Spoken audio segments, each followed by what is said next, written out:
What's going on, guys? Welcome to the Creating Wealth Podcast, where I, Kyle, from Kyle Curtin Real Estate, interview local top dogs in the real estate investing, wealth building, and personal finance industries. Let's build together.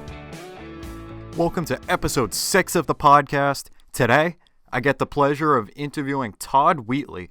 He is a phenomenal investor with a multifamily property in Waltham, as well as another rental in Cincinnati, Ohio. Along with being an amazing investor, he is also a great investment-focused agent with the Candor Team out of Lowell, Mass. There is really great information about real estate investing, adapting that wealth-creating mindset to achieving that win-win situation for everyone in this episode, and much more. And I hope you enjoy. Let's jump right into the episode. What's going on, guys? Welcome to the Creating Wealth Podcast. This is episode 6. And today I get the great pleasure of interviewing Todd Wheatley. He is both a multifamily investor as well as a investor-focused agent. He's got properties in Waltham. He's got some in Ohio, and I'm very excited to have him on the show. What's going on, Todd? How you doing? Great to talk to you again. What are you up to? Hey, Kyle. Thanks for having me on, man. I've been looking forward to this for a couple of weeks, and I'm glad to finally be here talking to you. So thanks for having me on. My pleasure. All right. So to jump right into things, what got you into real estate and what's kind of your backstory? Yeah, definitely. So I'll start a little bit, maybe before I go into the investing, what got us into investing, I'll talk a little bit about kind of where we're at in life. And this is a pretty transitional, not only year, but transitional week for us.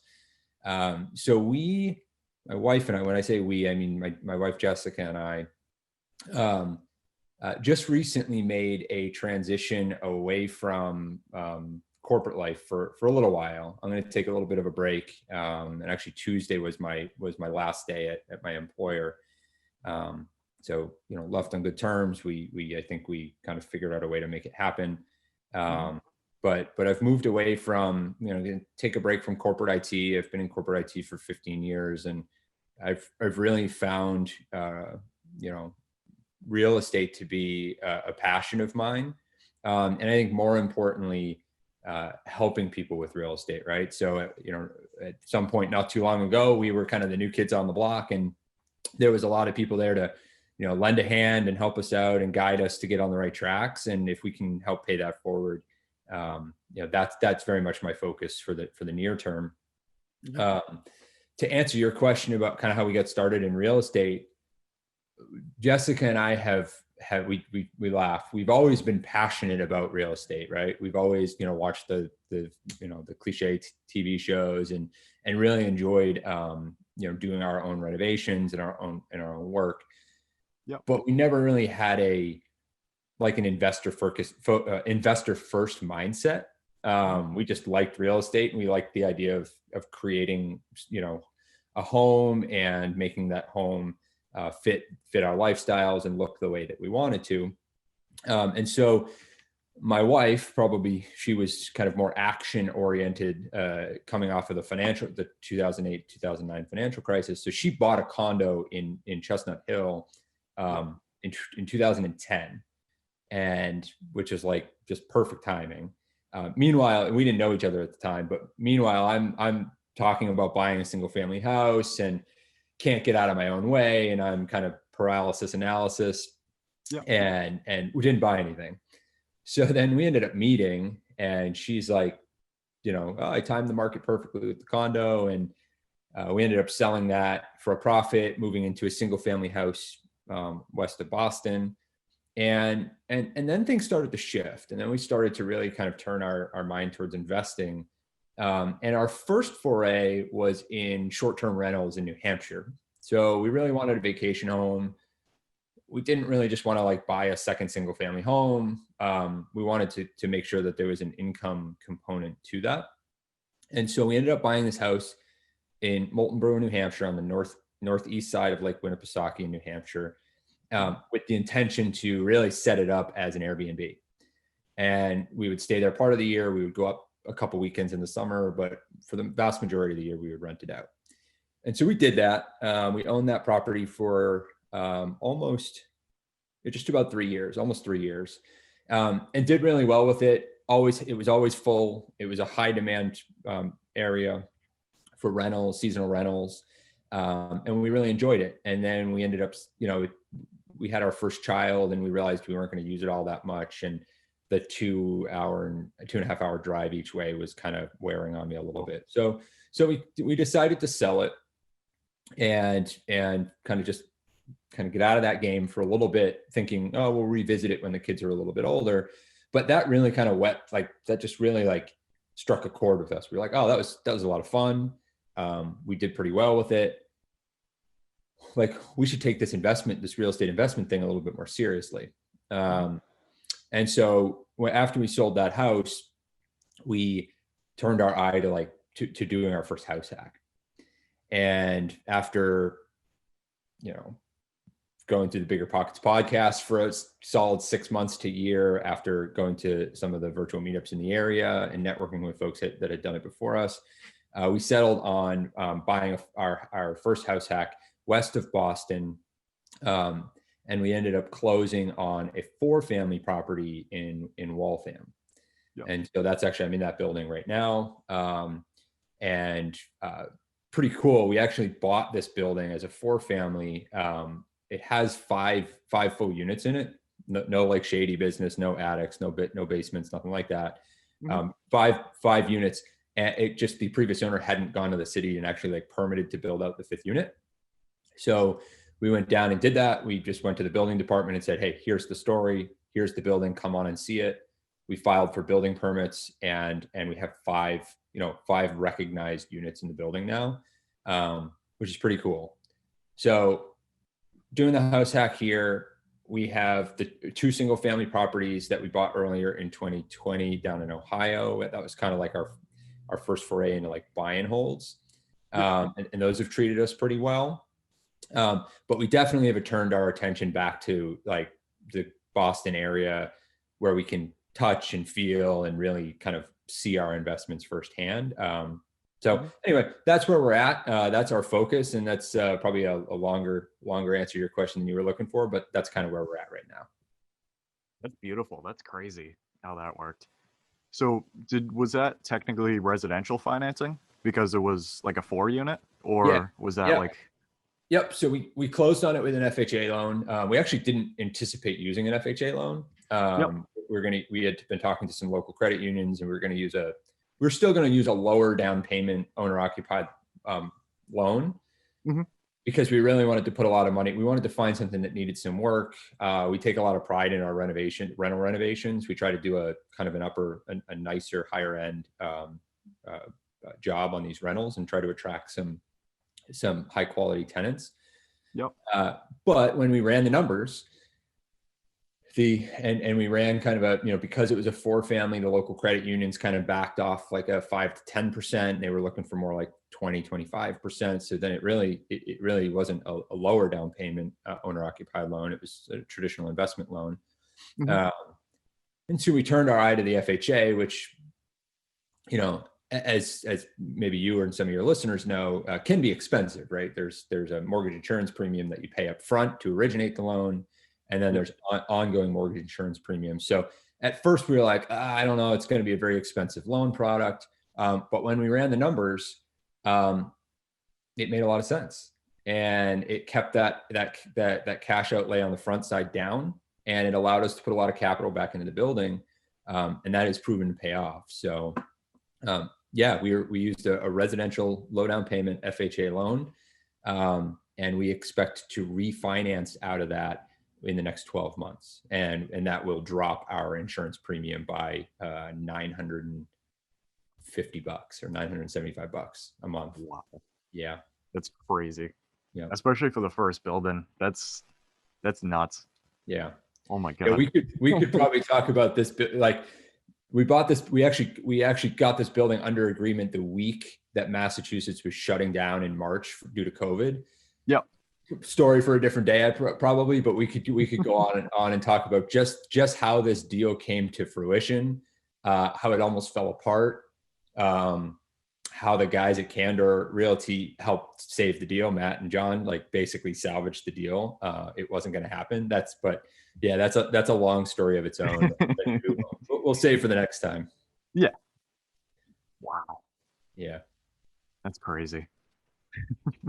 Yeah, it's been a fun journey, and it feels like it's been a lot longer than it has. But a lot of what I just described to you has really taken place in the last 18 months or so. Our shift to investor focused real estate, transition from corporate W-2, our purchasing of the both out of state and in-state properties. That's all happened within the last 12 to 18 months. That is insane. Pretty exciting. That's super exciting. Oh my God. Now, Todd, what is your drive and your vision for the long term?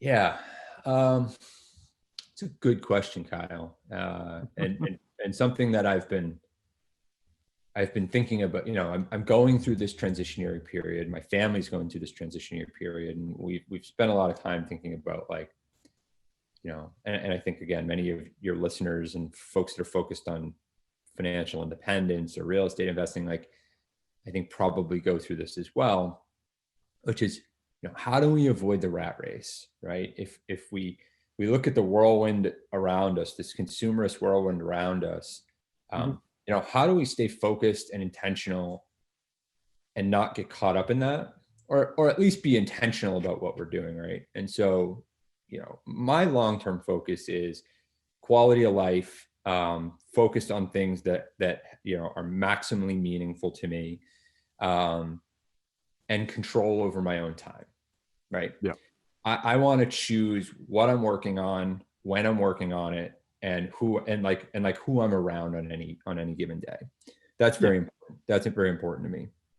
And so, as I'm in my mid 30s right now, so still a relatively young guy, but really figuring out what do I want to spend the rest of my life doing, right? What are those things that are most meaningful to me?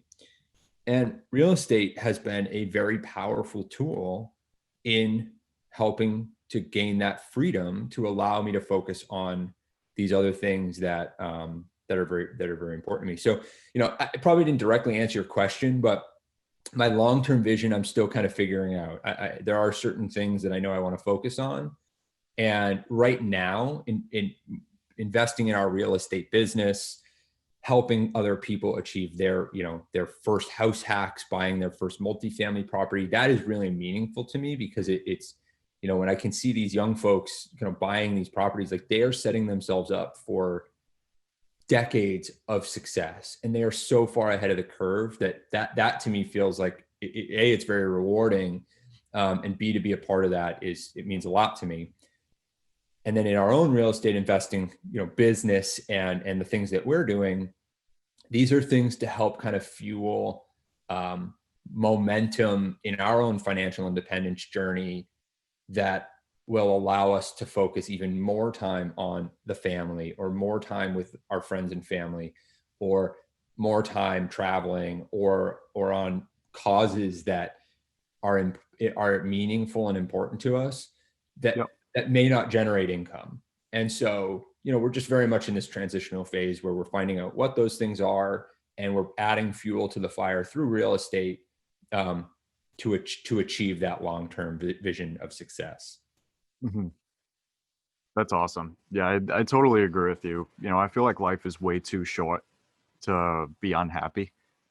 And I feel like a lot of people never really look into real estate too much past, just the building and, maybe making some money from it, that kind of thing. But it's the stuff that, is kind of like under the iceberg, I guess you could say, of what real estate can do for you. And, it's kind of crazy that, getting time back, from these investments is possible, and what you can do when you get that time back, and like you said, there's only 24 hours in a day. And if you wanted to help out with, different things like nonprofits or things that you might not necessarily have the time for, like during the day, and you still need to put food on the table and stuff at the end of the day.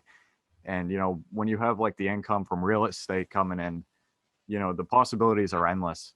And now, like you're doing, you're able to taste a lot more things, see what you like, see what you don't like, and then be able to stay a lot happier, in the long term, and kind of figure out what you actually want to do for really the rest of your life, and not really just, spend the next 40, 50 years in a job that makes you aggravated and everything. And it's such a really powerful tool that I wish more people kind of knew a lot more about the possibilities.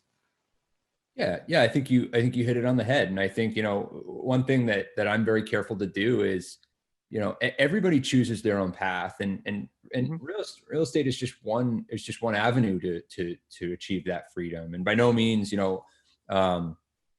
we're not ideological about the fact that, like, if you don't become a real estate investor or buy a multifamily property, like, you're on a path to failure. By no means is that our philosophy. But for us, it's interesting to us. We enjoy really all aspects of real estate, and to be able to take something that we're passionate about and use that to achieve and enhance financial freedom, like you say, is just it's a win-win situation. So yeah, possibilities are really insane. Absolutely. And I feel like a lot of people don't really get the chance to see like the other side. I guess you could say, like, I totally agree with you, like, it's not like, if you don't do this, then you're wrong, or like that kind of thing. But I feel like a lot of people just don't really get to taste like another version of life that's possible, that's a little untraditional, but possible. Yeah. And it's easy to get caught in that, right? There's a lot going on around us. There's, information overload, and we're getting, we live in a very consumerist and material and, a culture, and that's very easy to get caught in. No question. Yeah, totally. So we kind of did this one already, but would you mind telling the story of acquiring your first property and really any lessons that you learned from it? Like any big ones from that first 4-family? Yeah. If you don't mind, actually, maybe I'll, let me talk about the out-of-state ones, because I think those might be interesting. And because the short-term rental, it was half investment, half personal, vacation home. I'll skip that one, but yeah, let's talk about the out-of-state ones. So, because I hear this question a lot, right? I see it in the Bigger Pockets forums. I see it at the I talk to a lot of folks at the meetups, and I went through it myself. And I can't buy anything around here in Massachusetts. It's too expensive. I can't find anywhere to buy. I got to go out of state. And I very much drank that Kool-Aid. I was like, yeah, it's way too expensive up here. I can't buy anything up here. I got to go out of state. And going out of state is, no question, can be very lucrative, right? But you've got to be really intentional about it. And it's not a silver bullet to invest, as an alternative to investing in your local market, at least in my opinion. Yeah. And so we turned our eye on Cincinnati, Ohio. And the reason we did that, we said, okay, if Massachusetts is price prohibitive and, we don't really want to invest at these high levels, and we don't think the rental market's there, whatever, right? We said, okay, what parts of the United States do we have some connection to? And I was working at a company based here in Boston that had a hub down in Northern Kentucky and Cincinnati. And so I was going down there a few times a year. And so I said, well, I know Cincinnati, like, kind of, and I know it's going through a bit of a reinvention, and you're seeing investments in downtown, and it's got schools and hospitals, which is key. And it's proving to be a large hub for, warehouses and distribution as e-commerce grows. So I said, okay, let's, for no other reason than that, let's look at Cincinnati.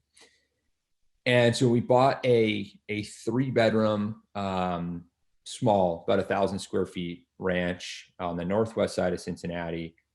And, what we learned was how important everything that's important in local real estate investing becomes magnified when you go to remote or out of state.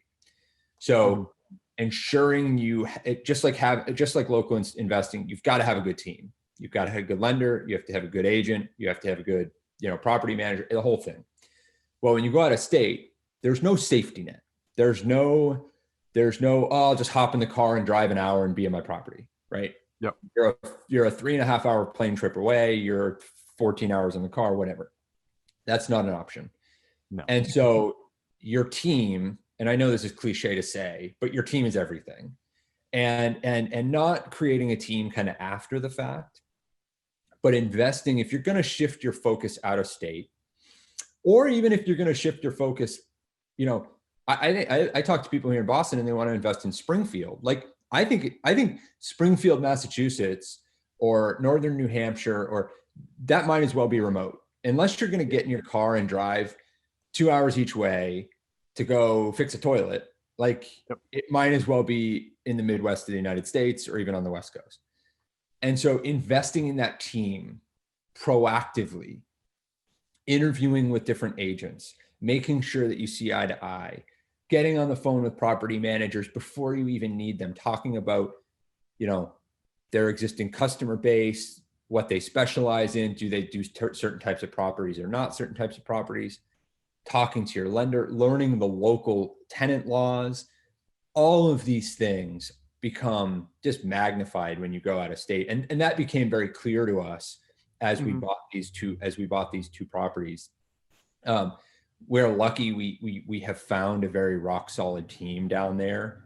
And they really keep the lights on for us. But we were a little bit out in front of our skis when we started looking at properties, and then we realized we haven't really invested the amount of time that we need to invest in our team. So we kind of pumped the brakes, we paused, we spent about a month just spending time on the phone with people. And then we resumed our search and then bought the property. So that was definitely a lesson learned when we shifted our focus out of state down to Ohio. That sounds really crazy. Was it kind of difficult to find, to create that team out there? Did you kind of have to go role by role, agent, contractor, lender? Did you kind of do one at a time, or did a property manager kind of hook you up a little bit with different connections? Or? That's a great question. And it definitely got easier as we went, right? So I think, we started kind of the top of the funnel with an, agent. We were like, hey, we really want to find a solid investor friendly or investor focused either team or agent. Yep. And so we went where everybody else goes. We go to Bigger Pockets. We went to the Cincinnati, the Ohio forums and started posting, right? And we got, we also were doing searches on Google. We were basically any way to find high quality agents, we would go and find them. And then we put together a raw list, and then we would literally just cold call. We'd call the office. We would specifically ask for, we would be very clear about what we were looking for. We're out of state investors looking for single family properties. And we would articulate that to whoever we talked to on the phone, and we would ask for an agent who specializes in that. Yeah. We were trying to prevent getting kind of just funneled to anybody who maybe doesn't work with out of state clients or who focuses on different types of properties. So we really, we were really adamant, we want the team leader. We want to have at least a first conversation with the team leader so we can articulate what we're looking for, and then they can place us with the best agent on their team who can help meet our goals. But yeah, it was like brute force. It was, posts on the forums, Google searches, phone calls. And then we built an interview. We did this for all of our team members, but we would have a list of questions and just, 10 questions, and we'd basically interview them, take notes, and then we would just narrow it down to the top finalists. And then my point about it getting easier is that once you find a good agent, they know good property manager. Oh, hey, here's 3 property managers that we work with. Go talk to them. Hey, here's some contractors. We got access to, kind of private, contractor lists. Here are a few handy people. Here's some tradespeople. Here's some GCs. And so it just snowballed from there. And then each next person you talk to does the same thing. And so now all of a sudden you've got a Rolodex of people in that area. Now, that doesn't mean that you now can just take that at face value and you're good to go. You still have to spend the time talking to those people, telling them what your goals are, and making sure that your needs align with what they want to be doing and what they're good at. That's so crazy. That's so true. I feel like that's kind of like where it is everywhere too, but beyond, especially, out of state, getting access to people's spheres and, being able to, because I mean, rock stars hang out with rock stars, so like, I feel like if you find a really good agent, like you said, they might know a super good property manager, and the property manager is going to need things fixed. They have really good contractors, and like it all just spider webs from there. That's so fascinating. Exactly right. And I'll tell you, I've never been so nervous as to when we had, we were doing some cosmetic renovations after we closed on one of the properties before we put tenants in. And, you're doing, it wasn't a gut renovation, but it was several $1,000s of renovations to this house. Yep. And you're not there. You're not meeting anyone to let them in. You're not there to check on the work. And so, I didn't really mention this as a lesson learned, but the use of technology saved our butts, man. Like do FaceTimes, or, hey, send us videos of the work when it's completed, or, Google Drive for pictures and contracts. Like technology made it not the same as being in there in person, but it was a, pretty close second. But managing a remote renovation was challenging, no question. I bet. But it worked out great. Yeah. Was it overall kind of like a really stressful experience, like being that far away? Like, or did everything kind of sort of flow like relatively smoothly, and like the communication was there and everything? Yeah, I mean, it's funny. It's like many other things in life. Like when you the further you get removed from it, you don't remember the bad stuff. Was it stressful? Yes, certainly. Making, did we pick the right people? Was the work going to get done? Working through, minor issues that came up. Mm-hmm. But in the grand scheme of things, and we actually, just don't want to caveat this, we actually have been down there since we bought the properties. So, maybe this instills more comfort in me, but I have seen the properties and I've seen the work that was completed, and it was completed well. And so that, I think that kind of was the final nail in the coffin. Like, okay, that worked. We trust those people now. They were easy to deal with. And I'm not sure, like if I hadn't been down to see it, I wonder if I would have that level of confidence that I'm expressing right now. And I don't know if I would, but that was big. Do you think for the next one, you'll try and do the whole thing without going down there? So yeah. We've actually talked about, my wife and I have talked about a few things. So we've talked about finding, like, we're very impressed with the people up here in the Boston area.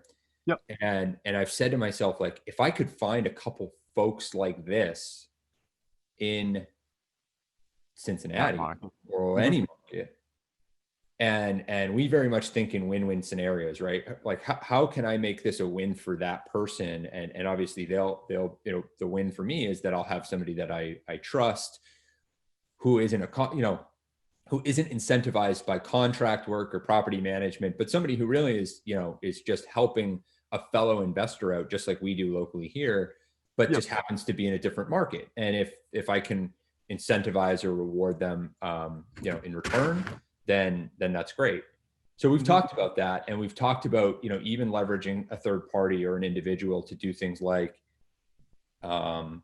instead of full service property management, but doing things like maybe not rent collection, but administrative type tasks at a multifamily property, checking in on the property, doing site walkthroughs, posting notices for us. Because like, if the only, if I need to post a late notice or a notice to quit or an information, just an informational purpose, I don't need a property manager to do that.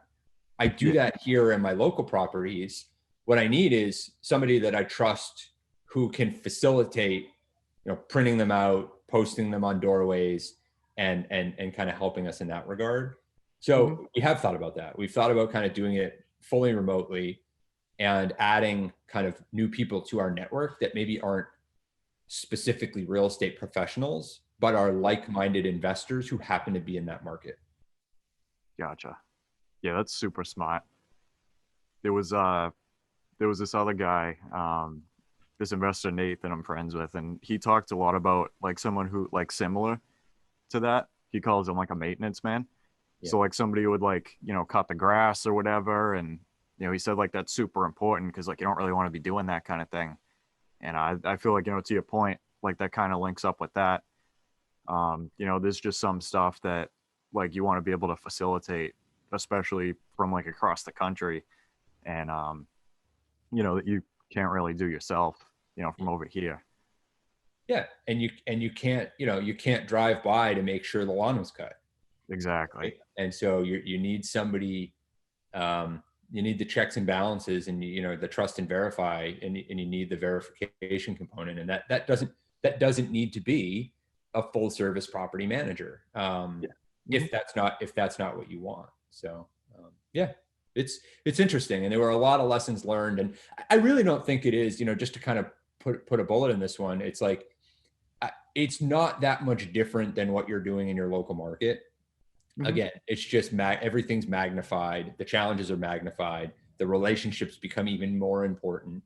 But with technology today, and it's so easy to communicate with people and trade videos and pictures and documents and all these things that, if you're organized and put the right systems in place, I think you can be successful, out of market as well.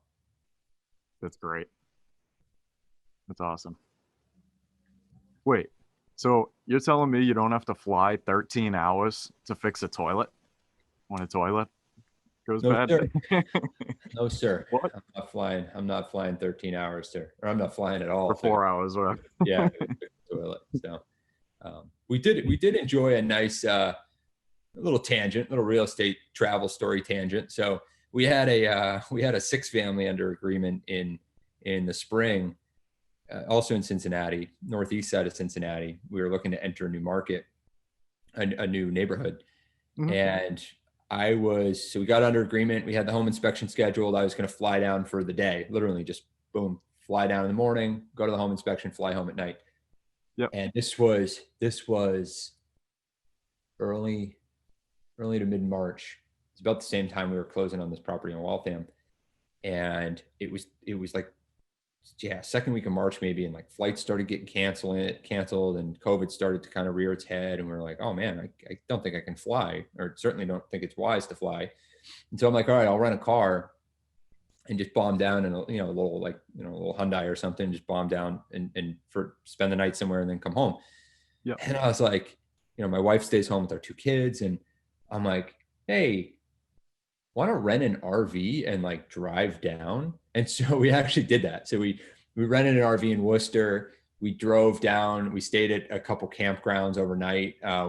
We showed up to the home inspection in like a whatever, I forget what it was, 20 something foot, RV.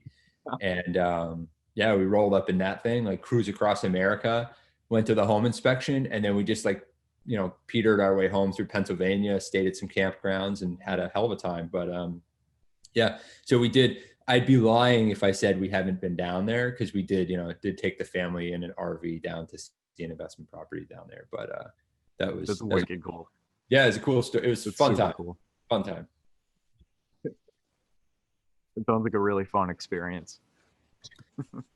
Yeah, and then it was like RVing was like off limits for a little while, until I think later in the summer. But yeah, we snuck one in. That's great.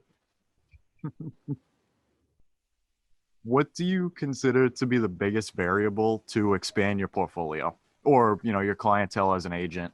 Like building your network, marketing, running numbers on properties, like that kind of thing. Yeah, I mean, I think, again, this is probably a little cliche, but I think networking, we've touched upon this probably a couple times already. This is a very relationship based business. Yep. And, I think people had told us that before we got into it. And it's, I believe them. But once I really got into, investing and buying properties and got my real estate license, hearing somebody tell you it and then living and breathing it is totally different. And this, I mean, you've had some awesome people on this podcast and met some cool people at the virtual meetups that and in-person meetups we've had. Mm-hmm. But network, you never know what you could place a seemingly, unimportant phone call, for lack of a better term. And all of a sudden you could have an investment opportunity you never knew about, or a partner that you didn't even think about knocking at your door. Yeah. And, investing that time in your network and not just picking up the phone and thinking about what they can do for you, but how can I add value to that person as well. Right. Mm-hmm. And again, we try to think win-win, across the board. Any deal we're doing, any partnership we're doing, any investment, even if we're buying a house from somebody, right? Like, how can we make this a win-win? I'm not looking to steal a house from you. I'm looking to, you're selling the house for a reason.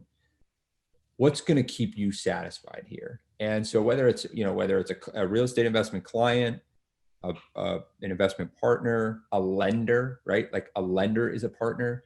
Mm-hmm.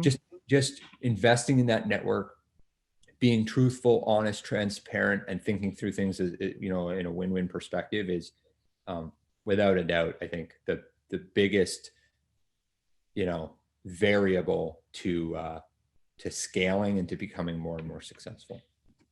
Yeah. Yeah, that's huge. You really do never know, who's outside.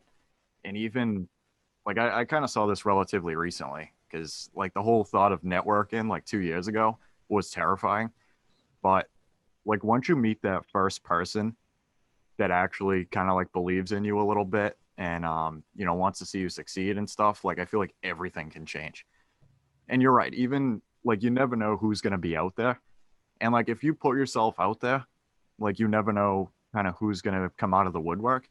And I totally agree. Like the win-win is definitely a mindset that like everybody should have. I feel like, both parties and like pretty much 100% of situations, like transactionally can come off with something, whether it's like a relationship or, like some form of payment or whatever. And, I feel like that's really important to sticking it out for the long term. Because I mean, if you have like a win-lose situation in the short term, it might work, but in the long term, it's not going to work. So like, I never really understood why people don't really have that mentality. I don't know. I mean, eventually you're going to get found out if you're doing the wrong thing. It's going to come back to you. I'm a big believer that those things, positive karma comes back to you, negative karma comes back to you. Yep. And yeah, if you want to be successful over any period of time, and not just for real estate, but really for anything, you've got to take a long-term view and make sure that you're thinking through with things as a win-win. Yeah, totally. It's so crazy. Like you said, the opportunities that can open up once you start to meet people. And, you're right. Like if you have the thought of what can I do for this person rather than what can this person do for me, and like you don't really expect anything in return, right, then like everything starts to change anyways. And it's, people are a lot more grateful, for the help that you're giving them. And, it's so crazy, like the things that can happen. Yeah, couldn't agree more. All right. This one might be kind of digging at the same thing because it's so important. What is the most important lesson that you've learned over your career? If you had to pick one. Yeah. Oh boy. Picking one would be tough. I will just pick one though. I think real estate investing career, or like just in general, like where I'm at kind of across life and career in general, or specifically to real estate. It's up to you. So I guess it applies to both. It applies to, whether you're in another career, or you're in real estate. Yep. But I think I think what's become clear to me, and again, I'm still relatively young and still working on, expanding my horizons and things like that. Mm-hmm. Taking the time to zoom out. I use that term a lot, and people probably like make fun of me for it, but I use this term zooming out and removing yourself from kind of the situation. That situation could be an argument with a friend or a shitty situation at work or whatever, right? But like to zoom out and be like, we are a moment in time across like an infinite horizon, right? Like we're nothing in the grand scheme of things, right? And I think just to take the time to like zoom that out and be like, am I spending my life and my finite period of time here on the things that are most meaningful to me and those around me? And me 5 years ago would have been like, yeah, I just want to be like grind into work, make the most amount of money possible. And like, that's what's most important to me. And I think to answer your question, I think what's become important to me is like making sure that I zoom out, and working hard is very important and working on meaningful things is very important. But what do I want to work on that will leave the biggest impact for the next generation, the generation after that, et cetera. And I think once I had kids, that kind of became very, very apparent to me, was like, there really is more to life than just, working 80 or 90 hours a week. And making sure that, again, if you're doing that and you're doing it consciously, wonderful, more power to you, right? But if you're doing it because it's a habit and you're not doing it consciously, anything that you're not doing consciously, I think it should be a red flag. And so just being mindful, being intentional, and making sure that every single minute of your life is spent on whatever kind of beats your drum, so to speak. Yeah. I totally agree. That's really huge. I really like that a lot. Just to kind of like really zoom out, like you said, and see the bigger picture, and see like if what you're doing in the micro is kind of like fits the direction you want to go for the macro, and see if that's worth stressing out over, or in the bigger picture, like what's it worth in the grand scheme of things. Yeah. And you're right. Life's way too short to kind of like dig really deep on some things that don't really mean much in the bigger picture. I feel like that's super important.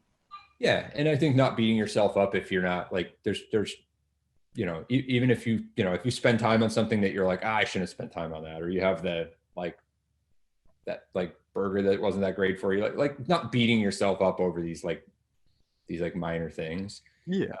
But just taking that time to zoom out, be intentional. And then, I think you said it well, which is, is the micro, or the things I'm doing on a day-to-day basis, in alignment with that long-term goal. And I think just that pause and like that conscious thought of like, boom, zoom out. Yes, it is. Okay, cool. Let me go back to my day-to-day and like keep at the grindstone. And zooming out, or like, hey, maybe I'm not aligned. Okay, how do I get back on course? What are the things I need to do to get back on course? Okay, now let me zoom back in and get back to it. So I think just being thoughtful and mindful is key. Totally. I feel like that self-awareness is like super important to be able to do that. And like, it takes practice, it's not something that you kind of just like get one day.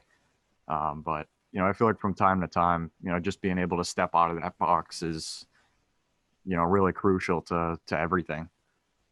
Yeah, no question. This is a big one. This is a newer one that I thought of, and I feel like I'm going to get some really interesting answers on it from, a lot of different people. Okay. How do you define wealth?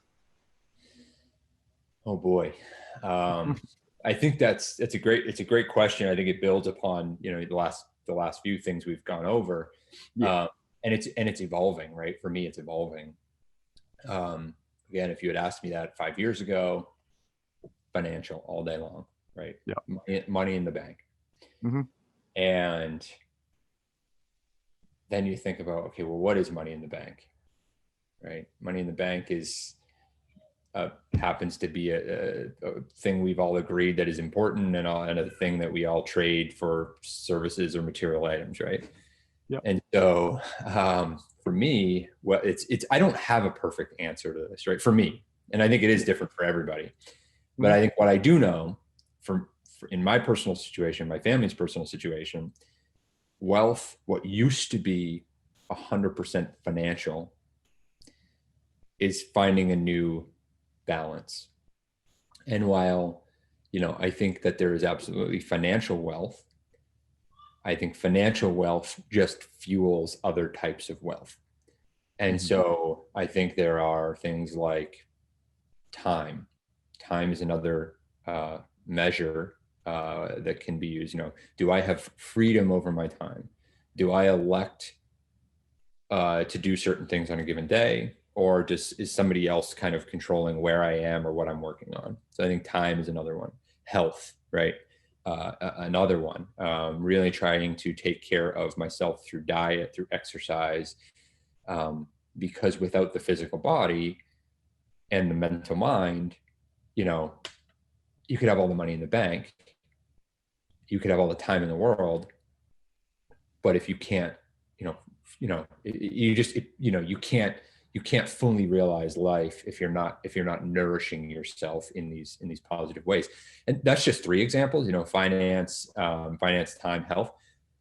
There's a lot of other things that I'm sure listeners or other guests will come up with, and I look forward to hearing about those things. And like I said, we're finding a new balance for us, and the financial component is just to make sure that we have what we need to live in this society to meet our needs. We've really tried to back off on the consumerism, the kind of wants versus needs, and what that's allowed us to do, while that has been challenging to do at first, as we've kind of come off a pretty heavy spending lifestyle, is it's actually opened our eyes and freed us to be like, wow, by cutting out that extra cup of coffee that we're buying every day, like, we get time back, and that time can be spent talking to cool folks like you, or writing an article, or reading a book, or going for a walk. And so I don't know, we're finding that balance, but I do think it is more, for us, it is more than just financial wealth. I like that a lot. Yeah. That's awesome. I totally agree with you on, like the different, like aspects of your life, and like you really need that balance. I feel like that's really huge. Like the one that really hit me specifically was, like you said, you can have all the money in the world, but if your health isn't that good, what's it worth? Yeah. And like same thing with the other way around. Like it's crazy. And I really like that one too, about the coffee, like one less coffee cup, or, something to that degree. If you save that money, that could buy you time. And like, that's, wow. Dude, that one stuck out a lot. It's habitual. And It's don't true. get me wrong. I still splurge on a couple coffees a week at my favorite coffee shop. Oh, of course. So I'd be speaking mistruths if I said otherwise. But when you're, again, we go back to the conscious decision making. Yep. Pausing and saying, I'm spending $250 on this coffee. Am I okay with that? Do I want to be? Could this $250 be spent on something else? And especially when it becomes habitual spending or subscription-based spending. I did an exercise with a friend. I found a $20 bill on the ground one day, and I was like, if I put this $20, I could go buy something for $20, right? Yep.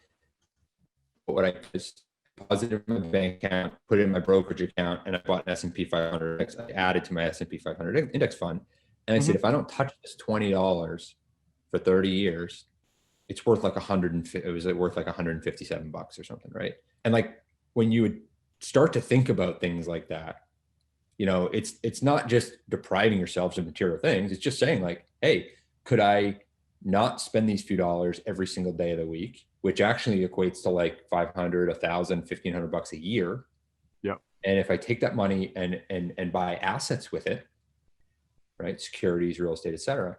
Yep. Then like that then can generate more financial independence. Like, so it's just this magnification effect. And I know we're touching upon a few themes across the conversations today, but that's the essence of it, is really just like the thoughtful, mindful spending of the dollar. And then are there other things, what's the alternatives I could be doing with this? I love that.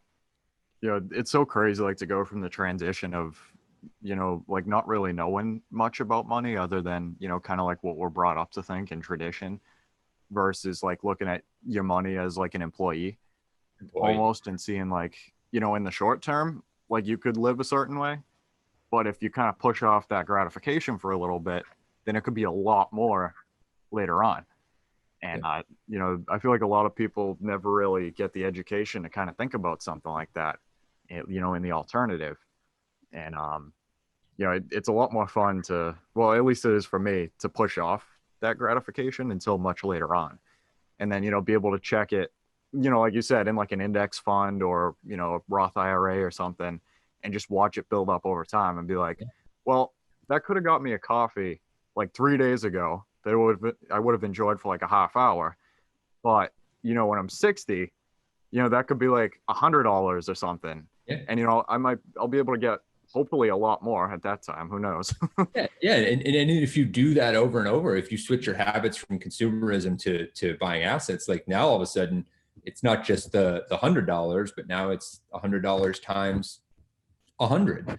Exactly. And it starts to fuel and provide a safety cushion of income for you that, again, goes back to doing the things you love, spending the time that you want to be spending on whatever is passionate and drives you. So it's cool. Yeah, that's awesome. Yeah. That's so true. I'm very much looking forward to what your future guest. I can't wait to hear what your future guests have to say on that one. That's going to be I think that's going to be a cool one. The wealth definition. Yeah, I thought of that one a couple of days ago. I'm like, I'm definitely going to add that in, because like, I feel like, nobody ever has a solid answer for their whole life. And I feel like you shouldn't. No. Like I definitely, from like 5 years ago, probably like yourself, thought of money one way, and now it's completely different now. And like tomorrow, it's probably going to be a little bit different. It's always, that definition's always going to fluctuate for everybody. Yeah. So like, it could be really fun to see, like, to ask you that question now and then see what you think about it now versus 5 years from now. And then you'll be able to reflect and see like, wow, like now the situation's a little bit different. So now my answer is going to be different. And it's going to be really interesting to be able to like compare like over years and, different situations and different things to see like what that means most for people. Yeah. Totally. Couldn't agree more. Growth mindset, man. Growth mindset and 100%. Evolution. So definitely. What are the most effective resources that have helped you most far on your journey? I feel like that one kind of taps back to the really big network. Definitely taps back to network. I think if I was to go a different direction, I think we covered networking and the benefits of networking pretty well. I would say from a resource perspective, and this has helped me not only with real estate, adapting an entrepreneurial mindset, business, financial, lifestyle, is reading. No question. So, I actually grew up high school, college, didn't really enjoy reading. I felt it was burdensome. It was always people telling me what books to read and when to read them, right? Like high school, read this book and then I'm like, I don't want to read that book, right? Whatever. So anyway, definitely. I was turned off to reading, which is kind of unfortunate, really unfortunate.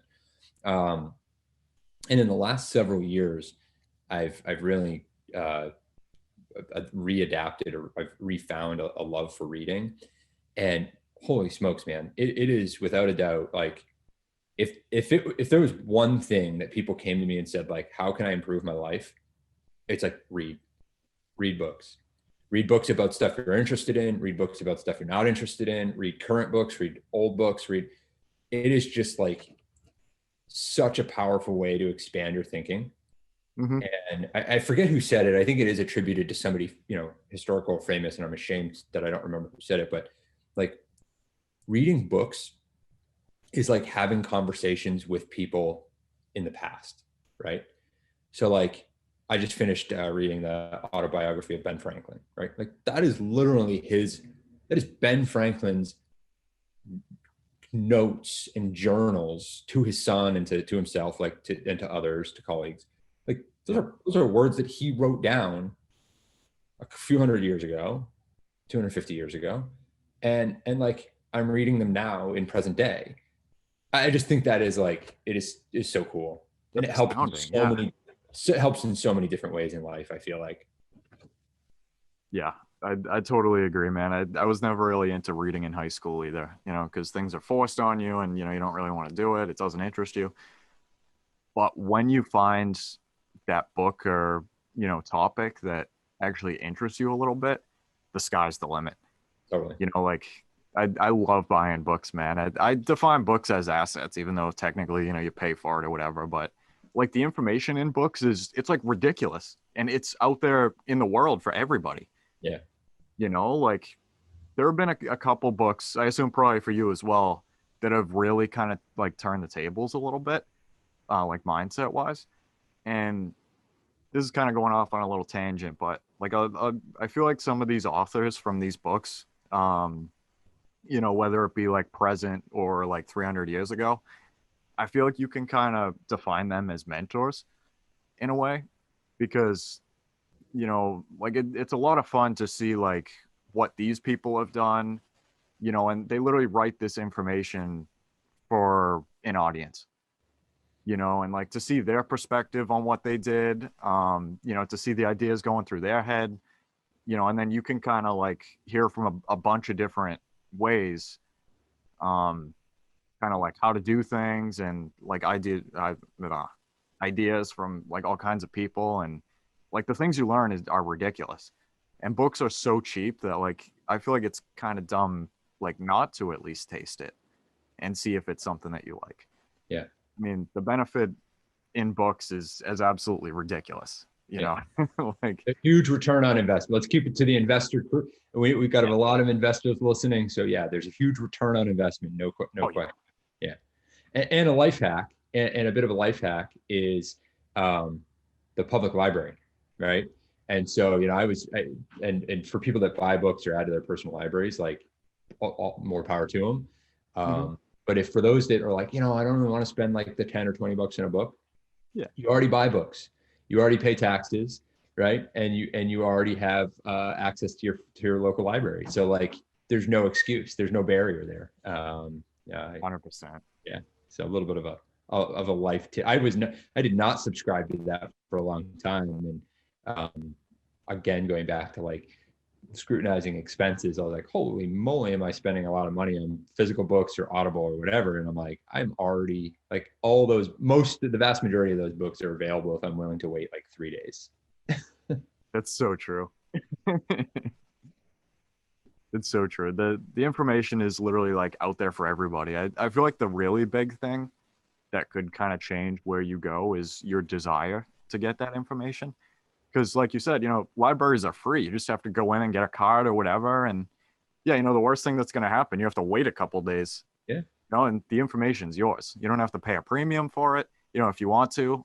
I love buying books personally, whatever. But at the library, like there's so many different things about different topics, and like there's basically a book for everything at this point, and yeah, and you can get them. True.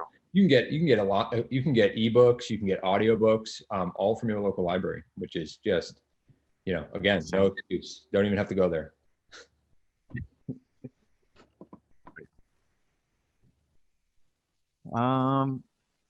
What is something that you thought about business, networking, or wealth creation that changed as you went along?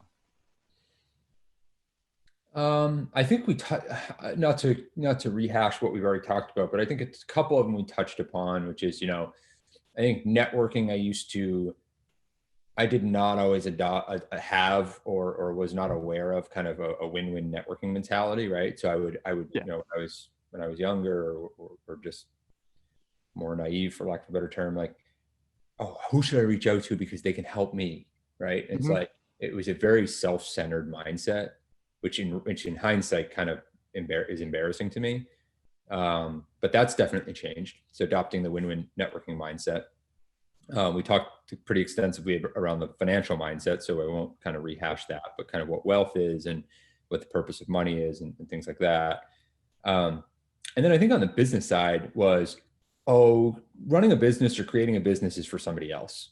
Like those silly entrepreneurs, like that's for somebody else, right? I'm just going to go, I went to college, I was in IT. I'm just going to go get an IT job, right? And really boxing myself into like choosing a career when you're 20.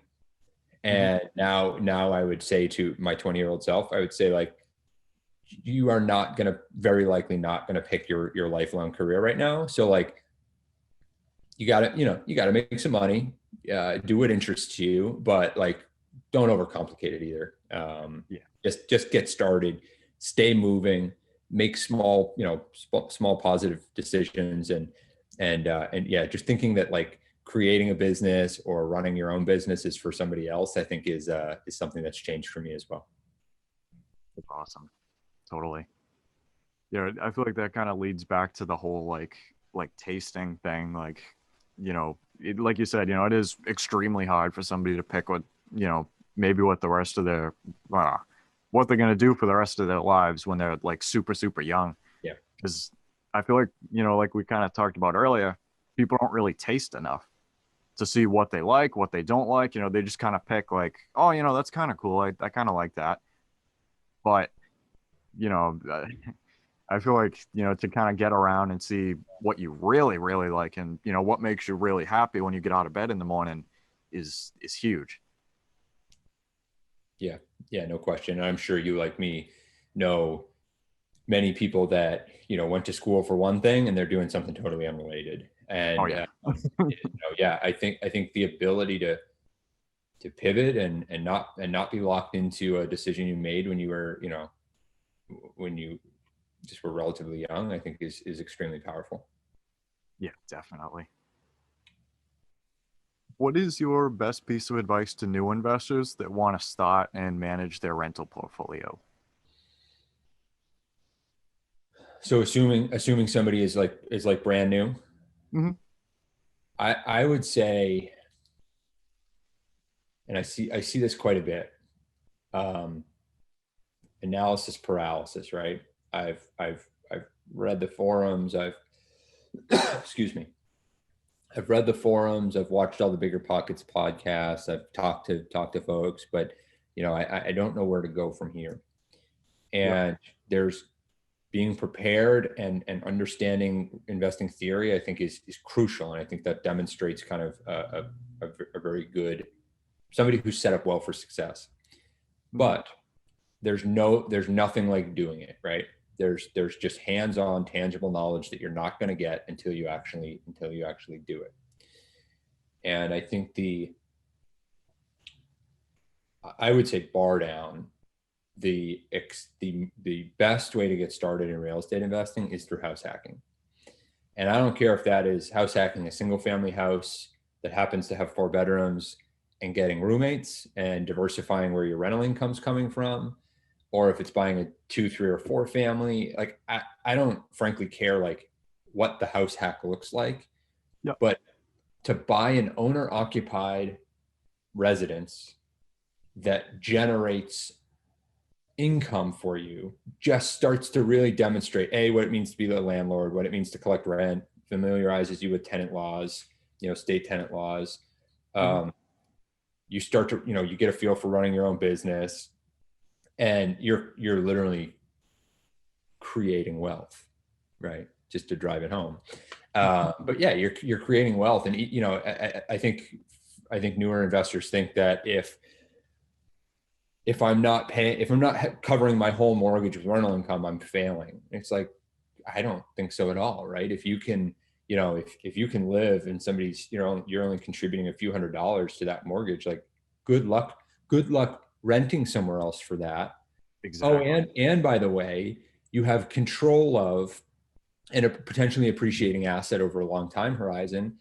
And oh, by the way, all of your roommates are building equity in your home for you. right? So like, yeah, cash flow is one part of the equation and arguably a very important one, but it starts to instill these habits and drive home points that you just will never learn until you actually do it. So my advice: work with an investor focused agent and buy your first house hack. I happen to know one named Todd Wheatley. I'm not one for self promotion, but we do have a pretty phenomenal team at Candor that covers all of pretty much all of Massachusetts and southern New Hampshire. So we are happy to help if we can. Yeah, they are phenomenal guys. Absolutely phenomenal. Yeah.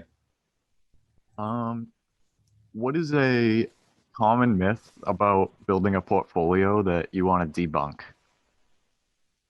I think there's two things.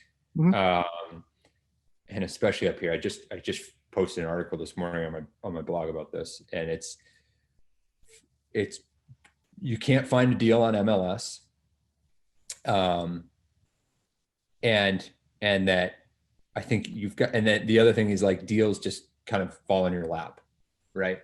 And I very much think that, especially we are in an inventory constrained market right now. And there's a lot of there's a lot of demand on the buying side, and there just frankly aren't enough properties coming to market. And so deals are made. And I think there's, I want to debunk a couple things. I want to debunk that you can't find a deal on MLS because I see it happen every day. Yep. I want to debunk that off-market deals are these silver bullets. I think what you're seeing kind of some hype and jargon getting thrown around where people are off market, and it's like, it's off market, but it's being advertised essentially the same as if it was on market. And so, and in some cases the buyers are paying a premium to what it would be on MLS because there are not market forces that are kind of bringing the price to the appropriate place. Yeah. And that deals, I think the people that are succeeding right now, we see people buying multifamilies, every week, and they are finding properties and they're looking at properties through creative lenses, and they're making deals.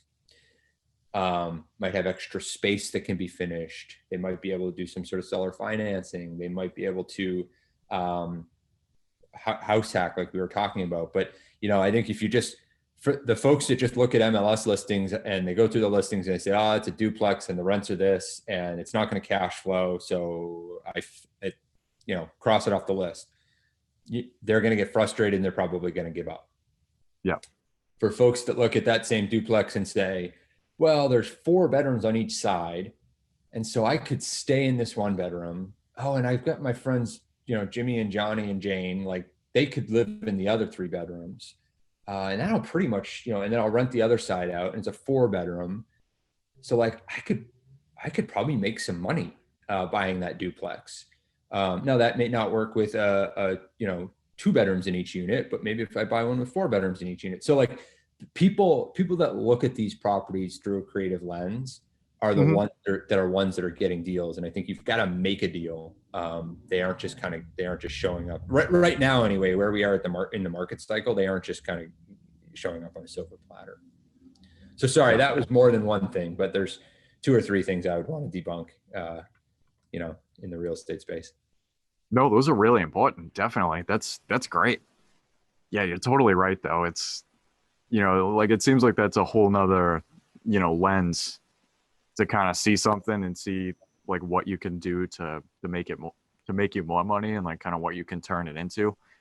Actually, one of the guys that I've been talking to, he was telling me that he had like space in his basement, from the unit, he threw up some walls, made it, what it should be.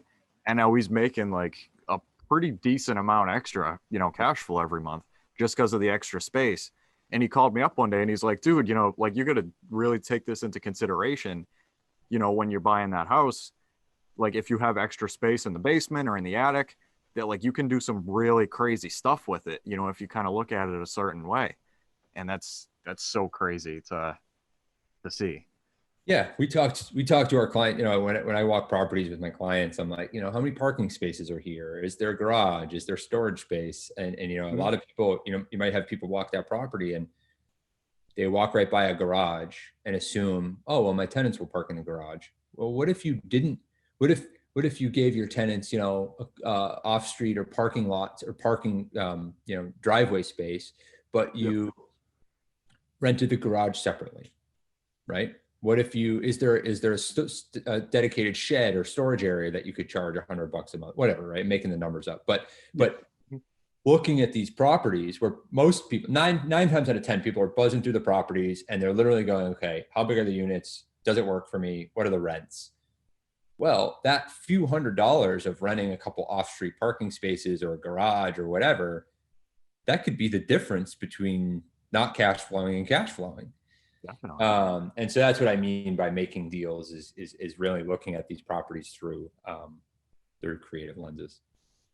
Yeah, totally. That's huge. It's fun to see kind of like what people come up with too, and like hearing some of the different stories on, like you said, renting out the garage or something for those extra spots, or I don't know, putting like laundry machines or something, or whatever. But like the change that can make, and it's wow, Yeah, yeah, it it can can be blow cool. your mind. Yeah. So we answered this one already. It is, do you read? But what is your favorite business, investing, or real estate book that you would recommend to anyone? Yeah. I definitely read. I very much enjoy reading. So I wrote a couple down, just because I'm bad at pulling books off the top of my head because there's so many that I just kind of like can't I pick feel one. that. So for business books, um, I would say, so I just finished The Outsiders, which is a story about some unconventional CEOs from the basically this last century, not even just this last century, but who think of, they think like investors. So they run their companies like investors. So The Outsiders, I'd recommend for Yep. anybody that runs a team, or manages a team or a company. The Four Disciplines of Execution by Sean Covey, phenomenal. Short acronym is 4DS, and it can be considered like an operating system for a business. Or Gary Keller and Jay Papasan's book, The One Thing. Similar thing that we've talked about earlier. What are the one things or things that I can be doing in the moment that align with my longer term, medium and longer term goals? So I would say for business books, those are the three recommendations I would have. For investing, I would say you can't really beat The Intelligent Investor by Benjamin Graham. Yep. This is kind of a business book, but also an investing book, is The Snowball, which is the biography of Warren Buffett by Alice Schroeder. So I would say those two from an investment standpoint. And then real estate, Gary Keller's The Millionaire Real Estate Investor, I found really good. There's certain parts of it that I liked more than others, but I think overall, like that's probably the book that I would give to most newer investors and say, start here and then Yep. figure out what you like and branch out from there. And then for anybody that this book blew my socks off when it came out a few months ago. So The Hands-Off Investor by Brian Burke. It's published by Bigger Pockets Publishing. And Yep. Brian Burke is he's a big time syndicator in North America. This book is for anybody that's interested in even just learning about, one, how they can invest in large multifamily syndications, or frankly, if they're interested in putting together large multifamily syndications. He goes through in a very tactical way how to underwrite properties, things to look out for, common pitfalls, in just a really approachable and tactical way. So I any chance I get, I've got to recommend that book because I just found it so good. That's great. Yeah, I'm definitely gonna write down all of those. Sorry, I broke the rules. As you're finding, I'm bad at picking one thing. I'm indecisive. I can't pick one thing. So.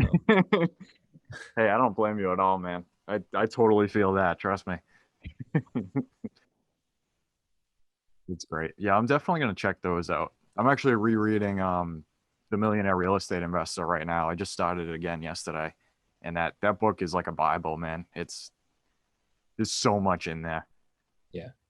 It's good. I mean, I think, he touches upon kind of the compounding mindset of, I think the biggest critique of that book is like, we'll buy 20% below market value. And, I think a lot of people are like, how am I supposed to do that? And it's just remember,